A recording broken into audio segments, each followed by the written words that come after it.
Hello, my name is Mamali Reshad. I'm a prosthodontist, and I'm here today with my friend and colleague, Dr. Amir Aalam, who's a periodontist, who's standing right next to me.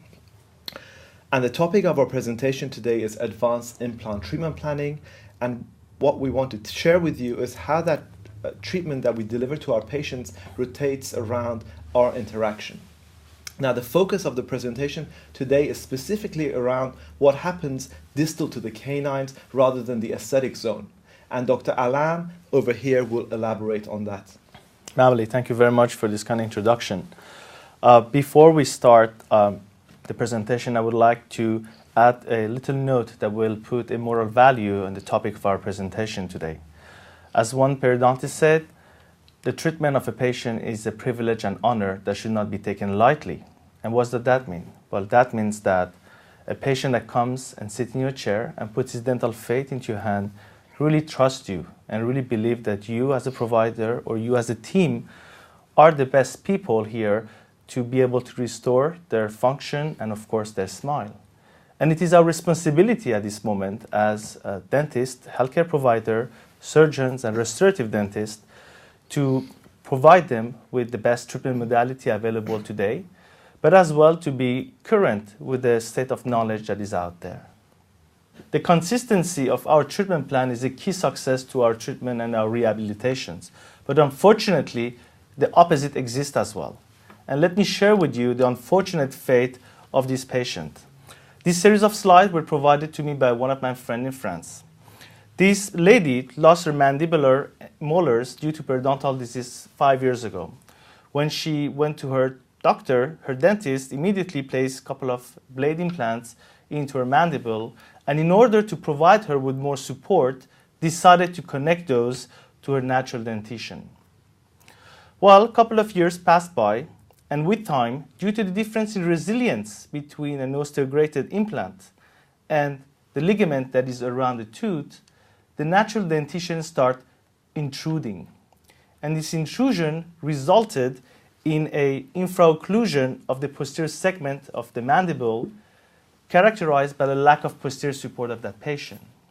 Slowly, this patient started putting more and more forces towards the anterior segment, towards the central and lateral incisors, roots that are not designed to take such a load. And short after, the root broke at the tissue level, and the patient had to have those teeth extracted. Well, I think this is the most important slide here, and that this is the most important stage of treatment where the practitioner should have stopped and revised his treatment planning. If he would have just considered that patient as a whole and conduct a proper diagnosis search here, he would have diagnosed this lack of posterior support, restored the posterior teeth first, and then move on to the anterior segment. But he didn't do so. What he did is he just went immediately and patch up that edentulous spaces and place implants immediately without thinking about the patient as a global entity into that edentulous space. Well, that was the beginning of a nightmare that started for the patient and for the practitioner. The doctor lost completely control of the treatment and tried from now on to patch up all he could do in order to stabilize the patient. And one doesn't have to be an implantologist here to realize that most of the mistakes that have been described in the implant literature have been unfortunately performed in this poor patient's mouth. We have biomechanical complications, as you can see here, but as well we have some biological complications. And you can see that some of the dental implants, unfortunately, have been placed into the infraalveolar nerve, resulting in a total paresthesia of the lower right side of the patient. Implants have been touching the canine root, as you can see as well here with that arrow, resulting to a complete devitalization of the canine. Now, in order to obtain more stability, the dentist started connecting more teeth to more implants, and he just perpetuated the original problem that he had, and he started losing more teeth due to more intrusion, more decay, and more with time here. And you can see as well that the blade implant that was placed on the right-hand side broke, and implants have been placed as well into endodontically infected site. So that brings us to the core and to the heart of our conversation today, and the importance of interdisciplinary treatment planning, which needs all the specialty and needs all the people involved in the treatment of a patient to get together to communicate well before starting any treatment. So if there is any important slide for you to remember by the end of this presentation, that would be the one.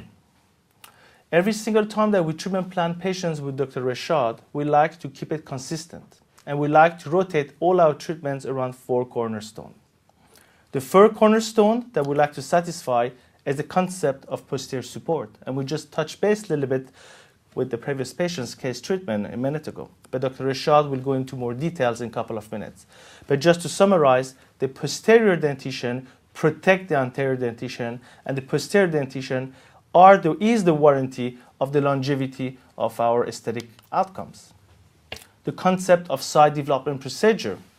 This concept is very dear to me. I am a periodontist. An implant dentistry is a restorative discipline that requires a surgical act. I repeat, implant dentistry is a restorative discipline that required a surgical act. And what do I mean by that? I mean that the implants have to be placed in a perfectly acceptable prosthetic position, which is a screw-retained non-angle position.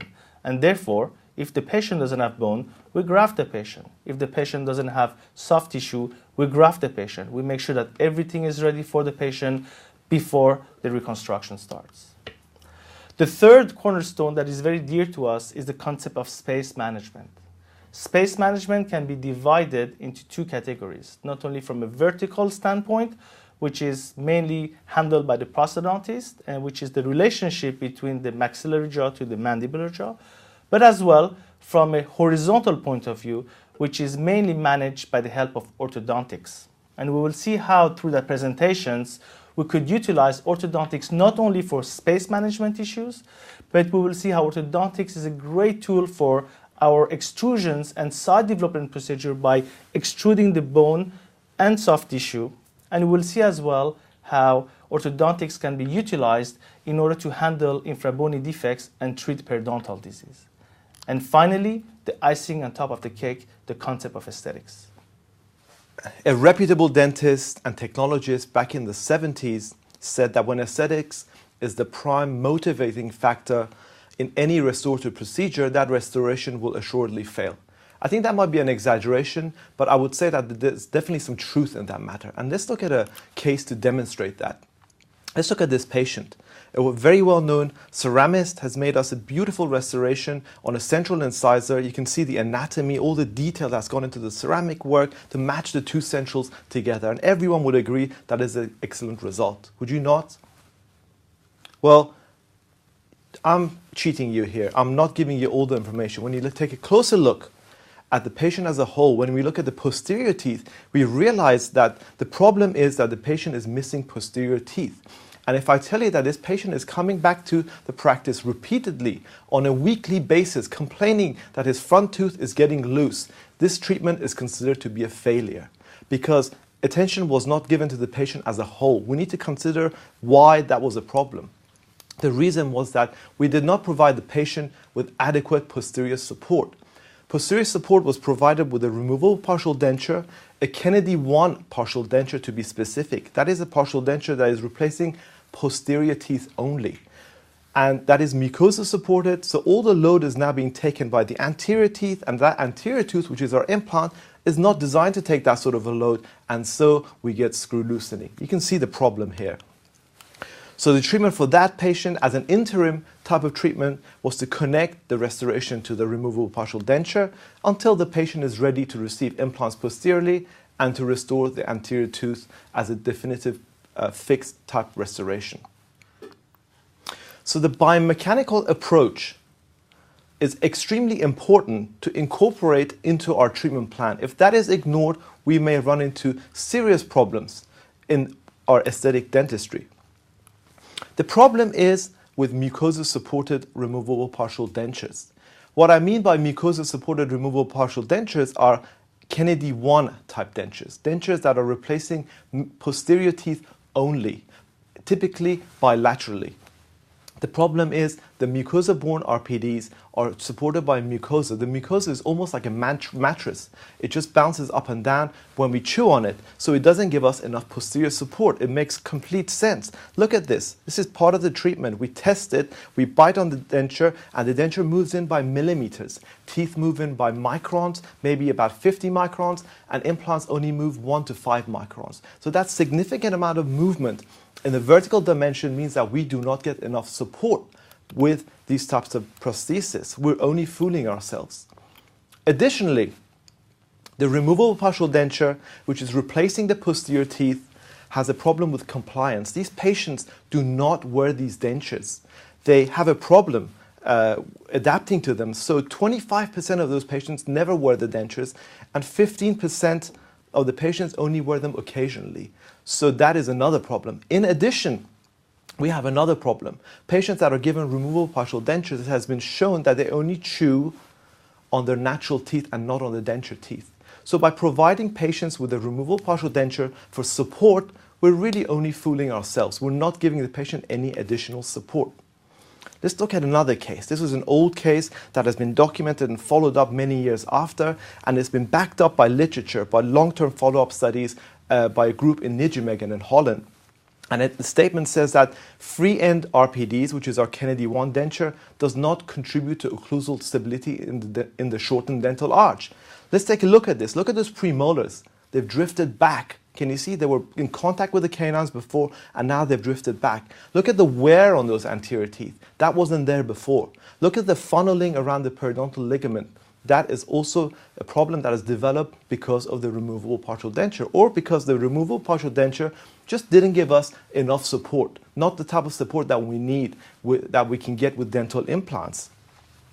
So although we can deliver restorations that look as beautiful as this, these Kennedy 1 type dentures don't really give us enough posterior support. So Ma'am Ali, can you please tell me how many occlusal units do I need to look for in my patient's mouth in order to diagnose them with a shortened dental arch? Amir, I'm glad you asked me that question, because that's a very important question again. And we need 8 occluding units posteriorly. What is an occluding unit? An occluding unit is a premolar, and a molar is 2 occluding units. So in short, we need second premolar occlusion bilaterally and symmetrically to provide adequate posterior support.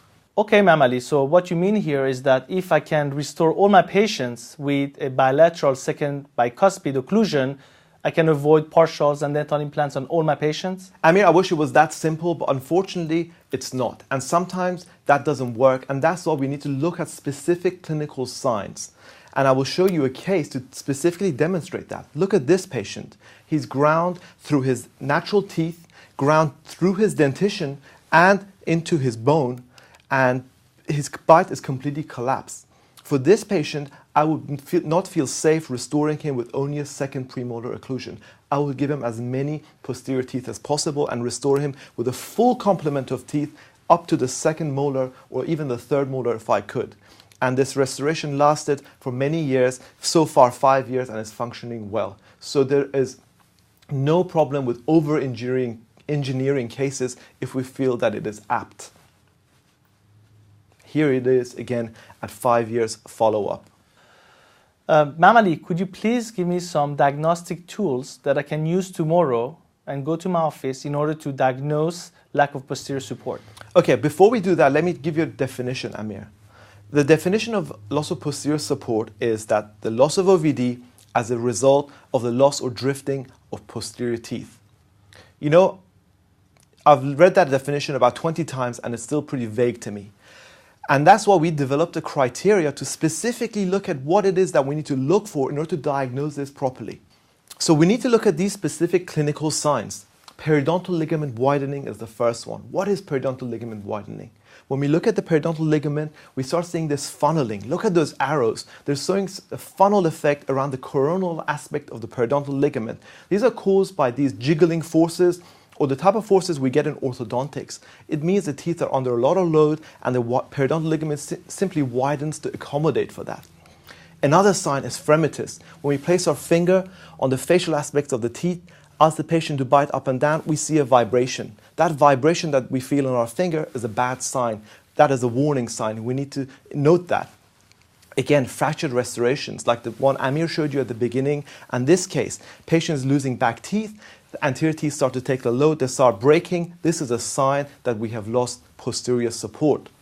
Drifting. This particular patient has got periodontal problems. There's no housing around the bone, around the teeth. There's not too much bone around the teeth to support them, so the teeth just drift out with load. And finally, excessive wear. These teeth aren't designed to take that type of a load. When there's too much load on them, simply they start wearing down and chipping and start looking shorter. So when we get one or all of these signs present all at once, it means that we have lost posterior support. And we need to address that as part of our overall treatment plan in order to be successful as a whole when treatment planning complex cases. Thank you very much for a clear explanation, Ma'am Ali. So as an analogy for the loss of posterior support, I would like to use this patient who is bent over backwards and he seems like he's got good posterior support. But a similar patient who is in the same predicament has completely lost posterior support. That's why we need to look for these types of signs to be able to diagnose correctly the loss of posterior support. Let's look at another patient. This patient came to us requesting veneers to replace or fix his anterior teeth. He's got wear on the anterior teeth. He's got spacing between the maxillary anterior teeth. He's complaining about those. And he read that if you give him veneers, the problems are going to be solved. He's going to have nicer looking teeth. What are we going to do? Well, at this point, we all know that we need to look at the patient as a whole. And when we look more closely at the patient, when we look more closely at the mouth as a whole and the posterior teeth, we realize that the patient has lost posterior support because of missing posterior teeth. All the clinical signs that we've discussed repeatedly are there. So now we can proceed to our treatment. The treatment involves some orthodontics and to place implants in order to get posterior support posteriorly.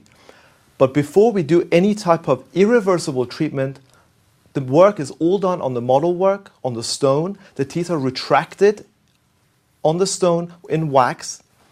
And also, the posterior teeth are waxed up in order to get posterior support.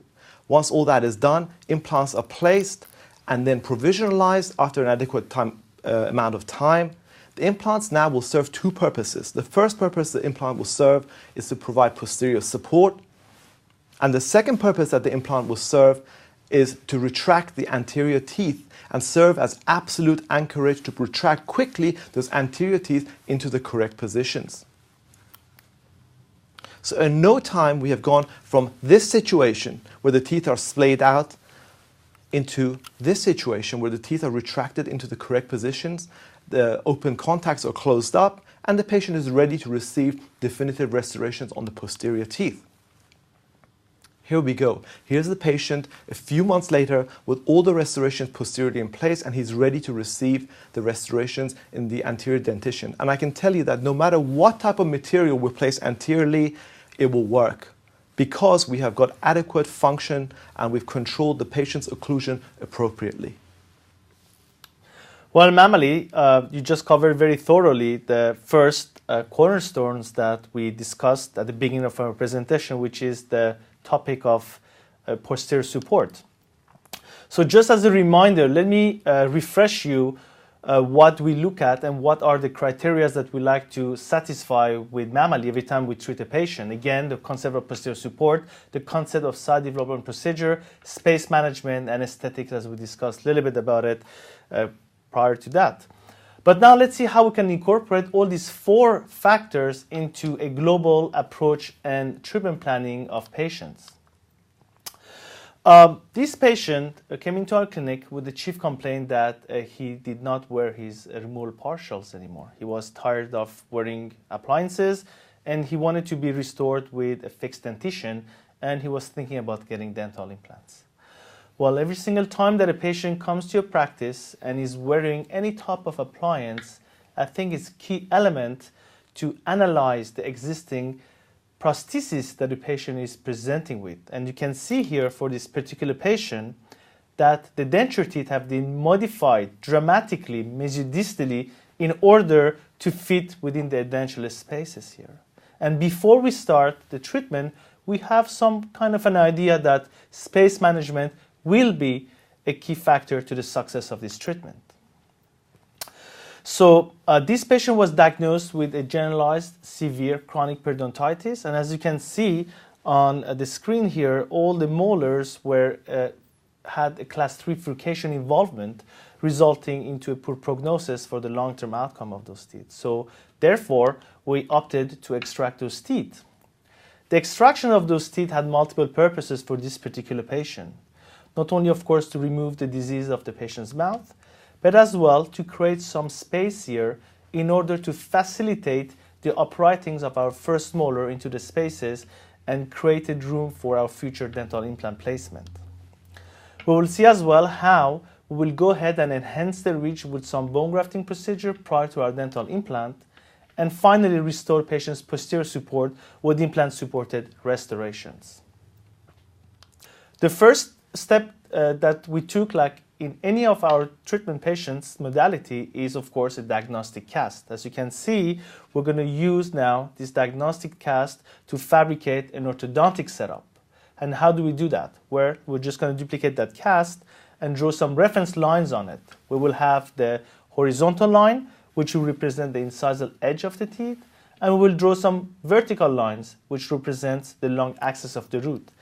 At that moment, your dental technician can go ahead and cut the teeth in the stone and start moving them accordingly to the wanted position into the wax.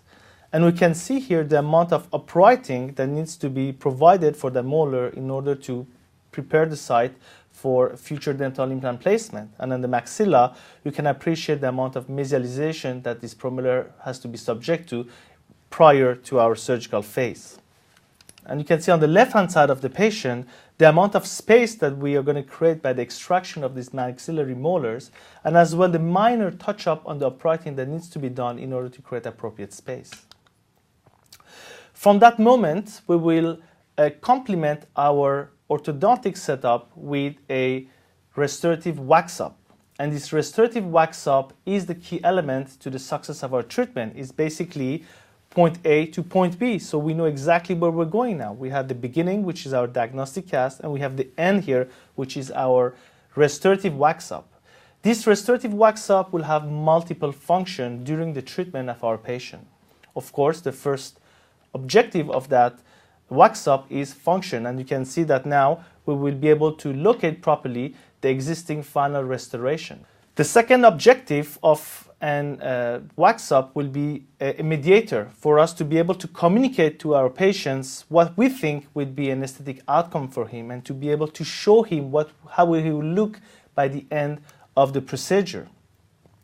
For this patient, we had a dissymmetry between the left-hand side and the right-hand side of his maxillary anterior segment, and we decided to keep the canine and the central as a reference and have them in the same line, and providing the lateral incisor with the zenith 0.5 mm shorter compared to those projected references. The third objective of the wax-up is biology, and what I call by biology is the amount of hard and soft tissue loss that the patient is suffering from. You can see by the amount of pink that you see on the wax-up that the patient will have to go to soft tissue and hard tissue augmentation prior to implant placement and prior to the restorations to be delivered. And this is very important to have that beforehand in order to be able to communicate it with our patient.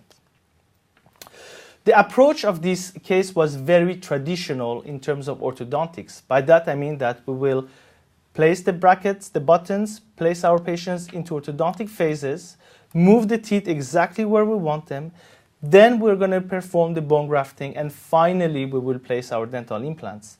Mammally, through the next case, we'll discuss and present you an alternative technique to such as this one, which might be a little bit faster and allow you to finish your cases a little bit faster. During the orthodontic phase, we now need to use that lag time in order to augment the premaxilla of the patient. This cast here with that simulation of a dental implant shows you that if we go ahead and place the dental implant into the pre-existing bony housing, what kind of a disaster from a mechanical point of view and from a biological point of view this patient is going to suffer from. One can imagine the amount of mesial cantilevering that will be projected on that restoration and the foot trap that will be created underneath. So therefore, prior to implant placement, we need to go and prepare the site to receive dental implants. And for this particular patient, we decided to choose an intraoral donor site, which is the symphysis. Amir, I have a question for you. Can you elaborate and tell us why exactly you use an intraoral donor site rather than an extraoral donor site? Absolutely, Mamali. I believe that the answer to a question will fall into two categories, not only from a surgical point of view, the fact that the recipient and the donor site are within the same cavity, that will reduce, I believe, the risk of morbidity for your patients, since we do not have to hospitalize the patients in order to go and harvest from the tibia and from the hip. The second part of your question will fall into the category of wound healing, and this has been shown by Hardesty and Chen that intramembranous bone have a much better healing, quality of healing compared to the endochondral ossification type of bone, which are the long bones such as the hip and your tibia. The intramembranous bone presented in your oral cavity, such as the chin or the ramus, will recognize each other much better from a histological point of view, from a biomolecular point of view, and from an immunological point of view, resulting in a better integration of your bone graft. I hope I answered your question. Thank you so much, Amir, for that clear explanation. At that moment, the monoblocks are harvested with the help of a mallet and a chisel. A flap is raised on the premaxilla. The bed is decorticated and prepared to receive the blocks that are rigidly secure with screws to the maxilla. We like to avoid gaps as much as possible in order to avoid the fibroencapsulation of our grafting. And you can see here on your left-hand side, which is the before, to the right-hand side, which is the after the improvement of the bony housing, that now the surgeon, the restorative dentist, and finally the patient are going to benefit prior to the implant placement. In order to demonstrate and to confirm the quality of bone that we can achieve with autogenous bone grafting, and especially from the symphysis, the head of the screws have been standardized. And you can see that only 4 months after the healing, this graft went to a very little resorption normally. Very little bone has disappeared here, and we do have adequate bone here and vital bone for us to proceed with our dental implant placement. At that moment, the wax-up was utilized to fabricate a surgical stent, and that will allow us to go ahead and place our implants into a perfectly acceptable prosthetic position. This slide is one of my favorite slides here. These slides really demonstrate properly the third cornerstone, which is the space management topic. And we can see as well the power of orthodontics. The fact that we could realign properly the roots allowed us to place our implants into a perfect position, projecting, as you can see, to that wax up, a proper emergence and a proper contouring that hopefully will be the warranty of the long-term biological integration of our restorations. As you remember, the wax up has a second objective, and the objective was the aesthetics, the concept of aesthetics. As you remember, the patient was suffering from a asymmetrical soft tissue positioning between the centrals on the right side and from the left side, and we decided for that patient to harmonize the anterior sextant. Well, how do I transfer this information into patient's mouth at that moment? Well, we're just going to use a suck down, a mock-up. A stent will be utilized and duplicated from the wax up and transferred into patient's mouth, and that will be my surgical guide at that moment. We will go ahead, make our soft tissue scalloping, raise the flap, and you can see on the left-hand side the pre-osseous situation, and on the right-hand side the post-osseous configuration, which has been performed by a combination of osteoplasty, which is the removing of the non-supporting bone, thinning the bone, and osteectomy, which is dropping the bone margin that belongs to the attachment in order to obtain the crown lengthening that we need. One can see from the left-hand side, which was our diagnostic wax-up, our starting point, to the left-hand side, which is our prosthetic wax-up, which is our endpoint, that we could stay pretty much faithful to the plan that we established originally. This is the radiograph of the final restorations at delivery. And we can see that from the beginning where the patient came into our clinic to all the phases of data collection, to all the active phase of treatment, such as the bone grafting and orthodontic phases, we could stay faithful to the plan that we propose to our patients and hopefully deliver him a restorations that fulfill all the criteria: form, function, and finally aesthetics. And this result is at 7 years after delivery. Thank you. Okay, the final patient that we wanted to share the treatment of with you is a patient who presented with a multitude of dental problems. So we need to look closely at the patient's smile to be able to analyze what the problems are before we start looking intraorally to see how we can treat and help the patient. So what are we seeing here? We're seeing an occlusal plane that is like a roller coaster, and that is something that's a problem for the patient. We can see splaying of the maxillary anterior teeth. They've come out and they're protruding beyond the lips. Again, a problem for the patient. And because they've come out, the mandibular anterior teeth are now extruding and coming up because they have nothing opposing them. Again, a problem for the patient in terms of aesthetics. We need to address that. So what are we thinking? Based on the lecture today, I think we already know that posterior support is going to be a problem. But let's look closely at this slide, at the intraoral slide. We have 8 occluding units, or maybe even more. But why do we have a loss of posterior support? The reason we have a loss of posterior support here is that although we have a lot of teeth, those teeth haven't got enough bone around them, so they're not stable enough. They're not stable enough to provide proper posterior support for this patient. The analogy would be a table. A table with 4 legs is fine, but a table with 4 wobbly legs is not fine. And if you put anything on it, it will collapse. Pretty much the same sort of situation here. So our treatment planning, as always, will revolve around the 4 cornerstones: posterior support, site development, space management, and obviously aesthetics.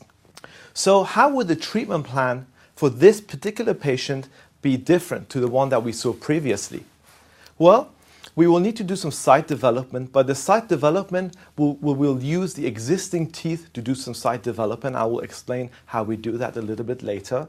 And remember, one point that I need to make is that whenever we do any type of vertical site development, be it extrusion, be it bone grafting or distraction osteogenesis, we need to augment that site horizontally. And that's what we need to do for this patient. We will warn the patient prior to the start of that treatment so she's aware of the whole treatment that we'll provide for her.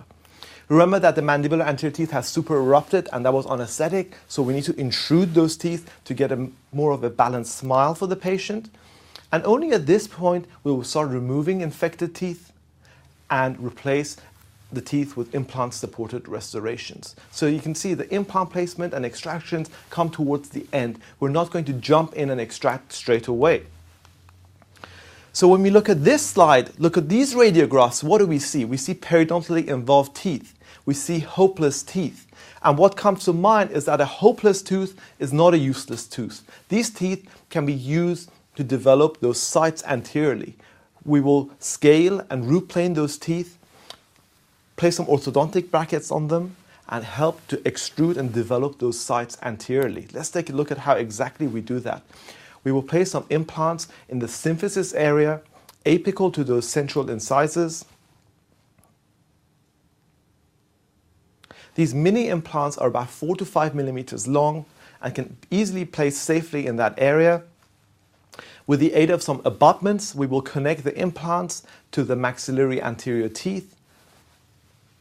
With a wire and some elastics, whenever the patient opens up, there will be some forces that are going to be applied on those anterior teeth, and the teeth are slowly extruding in a coronal direction.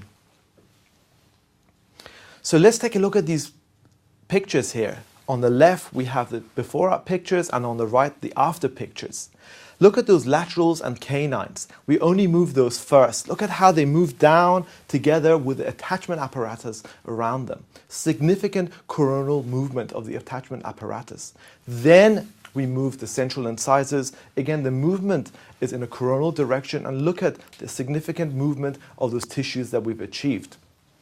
So what really shines light on to what we are doing is when we look at these lateral views. Take a look at how much we have developed the premaxilla in a period of 6 to 9 months. Significant amount of improvement, movement of this premaxilla in a coronal direction. We don't need to do a bone graft anymore in that area. And we have an empirical rule. For every millimeter of movement, we need to hold those teeth in place for a month. So if we've moved the teeth in a coronal direction by 6 millimeters, we need to hold the teeth in place for 6 months to make the alveolar housing around the teeth to mature and get strong so we can place implants appropriately. Based on a diagnostic tooth setup, we will make a provisional restoration that are placed on the prepared teeth. The provisional is placed on the teeth and helps the patient analyze the aesthetics, and she will have some input on this at this point. Also, the provisional will serve another purpose. It will stabilize the teeth and stop them from moving and give us some posterior support as an interim measure. The provisional is then converted to our surgical guide for Dr. Aalam to place his implants immediately into the extraction sockets to preserve some of that architecture that we developed over the period of time. So now while the maxillary arch is healing, we now move to the mandibular arch. Look at what is happening here. We have the extrusion and we need to address that. We're lucky that we have those implants in the mandibular anterior region. We will use that as absolute anchorage to intrude those teeth down into the correct positions. We simulate, as always, on the cast, the way Dr. Aalam already explained to us. And while the teeth are moved on the cast, we will tell our orthodontist how much movement we need. And the orthodontist, with the aid of some elastics, will quickly move those in an apical direction. Also, we need to realign those teeth, and those teeth will be moved in a distal direction. And that is a technique that we will use, a technique by Dr. Ward Smalley. What did he describe? Dr. Ward Smalley showed us how we can move the teeth and place implants prior to tooth movement. In short, implants are placed based on the future position of the teeth, so we do not delay the treatment. A surgical guide is made. You can see the proximity of those two molars, but that is exactly what we want. And Dr. Aalam knows, because he knows the treatment plan, and he will place that first molar on the mandibular right side extremely close to that second molar, exactly as planned. We will move the teeth back into the right place, and at the same time, remember we said that whenever we do an extrusion in the maxilla, we need to couple it with horizontal development. A connective tissue graft is placed by Dr. Aalam, and that area is now healing, and within a month we have more of a harmonious ridge to provide the patient with proper prosthetic restoration. This is the patient now with a provisional restoration in place. We have good occlusal plane. The mandibular anterior teeth are intruded. She's ready to proceed. Look at the final wax up and look at the provisional. They resemble each other. The patient wants some modifications, and we can easily incorporate that into our final restoration. Also, look at the tissues. They are still maturing, but that is exactly where we want them. A final wax up is made based on the information that we have collected, that is cut back and then converted into a metal framework. The metal framework will provide us with proper support for the ceramic, and also the correct reduction will give us proper aesthetics for the patient. Mamali, can you explain to me why you decided for this particular patient to restore him with a screw retain restoration versus cement retain restorations? That is a very good question, Amir, and the reason I used a screw retain restoration for this patient is because of the fact that screw retain restorations are retrievable. And for a large case like this, I always like to have the comfort of being able to go back, remove the restoration, have them serviced, and replace them, so I can get more life out of my restorations. But it doesn't mean that screw retain restorations are better than cement or vice versa. It's just a choice that we have for these types of prostheses. Thank you very much for a clear explanation, Mamali. You're very welcome. Now we move on to the final. At 5.5 years, we can see that we've maintained the tissues in the right place, patients happy with the aesthetics, and the alveolar housing around the implants is exactly where we want it. So here's the patient before and after the treatment, and we have achieved an acceptable result for the patient that is long-lasting. So in conclusion, I would like to refer to a quote by a famous pathologist who said that first do the right thing and then do the thing right. And in our mind, what that refers to is proper diagnosis and proper treatment planning. And I hope that we managed to share our concept and our philosophy of patient treatment with you based on those principles. Ladies and gentlemen, we hope you've enjoyed the presentation, and we would like to acknowledge the people who've helped us along the way over the past few years at the USC School of Dentistry, and they're listed on the screen. And Amir? Thank you very much for your attention, everyone. For more education programs, visit the Guide Institute at www.guidedental.com.